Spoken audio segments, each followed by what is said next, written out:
Hak pemadam ni aku tutup dari mana-mana. Ya berfikir kudanya apa tau? Engkau. Ma binaha. Learning how to use these lessons to study the Bible has really started me thinking.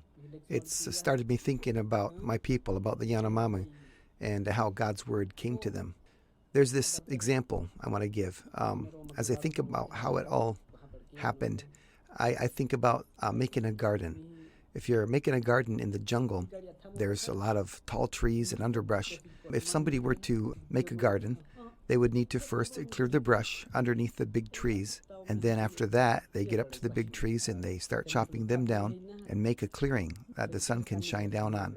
And then they have to let the brush and the trees lay there and dry. And then after that, you have to burn it. And then the ground is clear and the sun is shining down on it. And you're able to plant your seeds and the seeds will grow. Imagine if someone tried to plant a garden by just going out into the jungle and throwing the seeds on the ground, underneath the trees and in the brush. It wouldn't work. You wouldn't get anything to grow if you did that. It's something like this that happened with the Yanomami, I think. We were taught the gospel and we quickly believed it. We wanted to have this as our own. The missionaries wanted us to have it as our own. So we excitedly moved forward without really understanding what it was all about. The missionaries were also so excited and pushed us forward, encouraging us to go and tell other Yanomami the good news. And that's what a lot of us did. This is what happened. But it never really worked. It was like we had run out into the jungle and began throwing seeds, hoping we'd get a huge harvest. It could never work.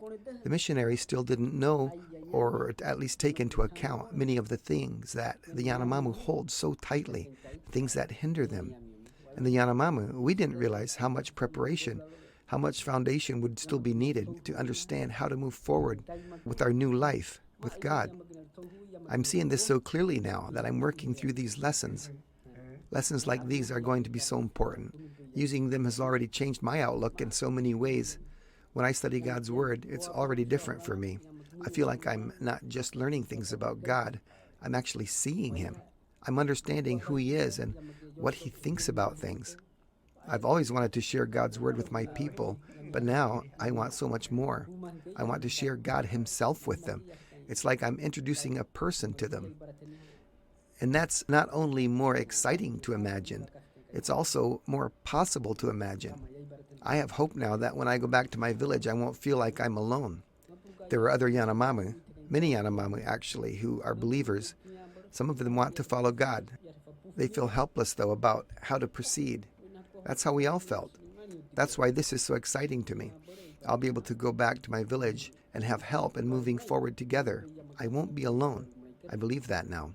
So the obvious thing now is, please pray. Pray we can keep getting these lessons done, that I can help more and more and learn more about how to even make these lessons myself. I'm asking you to tell the believers back in your country to pray about this.